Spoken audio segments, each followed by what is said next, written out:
and bronze medalist Walter Dix. His best is 988. He's going to have to get under 10 if he wants to make this team. Lane 2 is Darvis Patton. So experienced. He has been in the Olympics and the Olympic final before, but not a given that he makes this team. As the oldest guy in this field, he's going to have to go back to his youth and summon something great. 34 years old, Justin Gatlin, who is 30, is in lane 3. And the way he's been starting, Tom, I think he is a big favorite here, even with the presence of Tyson Gay, undefeated this year, and talking about wanting to go to London and face the Jamaican sprinters. In lane 4 is Mike Rogers. And Mike Rogers has made U.S. teams before. He likes this track. He's run 9.85. That's his personal best on this track. But he has to have a great start, because he's not going to be able to run anyone down from behind. His start determines if he makes this team. Tyson Gay in lane 5. And when you don't have that many bullets left in the chamber, you got to select when you shoot them. And Tyson Gay has to shoot one here today, because these young men are gunning for these spots. I don't think he's going to be too concerned about Gatlin. He's going to be concerned about getting in the top 3 and having some time to rehab and get ready for London if he makes a team. Lane 6 is Jeff Demps. And Tom, as you know, he gave up his football career to become a professional sprinter. I talked a lot to his coach, Mike Holloway. They believe this is the right decision, but I'm sure that decision will be weighed based on if he's able to get top 3 here in this final. Terrell Kimmons is in lane 7. Terrell Kimmons has always been a fantastic starter. His focus has to be the final 50, because he's always out well, but he has to relax when the pressure starts and the fatigue starts in the latter half of this race.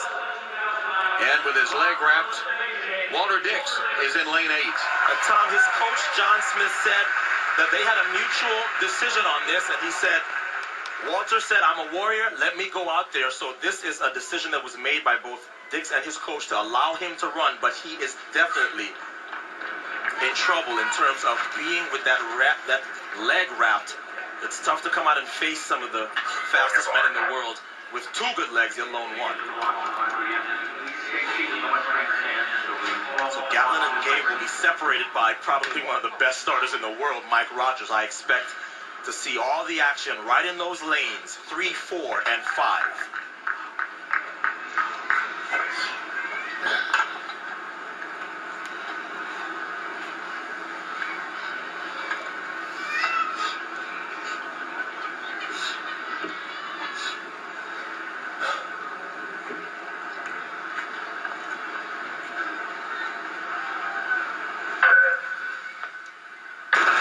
There's the start. Rogers away with Gatlin there, and Tyson Gay as well. It's Gatlin in front. Here comes Gay. Those 2 to the line. It will be Gatlin to win. Gay second, Rogers and Bailey close. And it was Justin Gatlin. And Justin Gatlin has just run a legal 9.80, so a new personal best. And the comeback is complete for Justin Gatlin. That is as fast as he has ever run. Tyson Gay second in 986. And Ryan Bailey runs the race of his life to get 3rd. There's Bailey, who was in lane 1 and got the 3rd and final spot on the U.S. team behind the headliners, Gatlin and Gay. So Tyson Gay accomplishes his goal, I think, of just getting on this team. He put himself at a huge deficit to Gatlin and was not able to reel him back in. But with Gatlin running 9.80 today, chances are that Gay wouldn't have caught him anyway. And look at Gay and Bailey with their sons. That's a great shot there as the fathers take their sons on a victory lap. So Tom, we knew that a lot of the action was going to happen here. There's Justin Gatlin. We talked about how well he's been starting. Look at this start.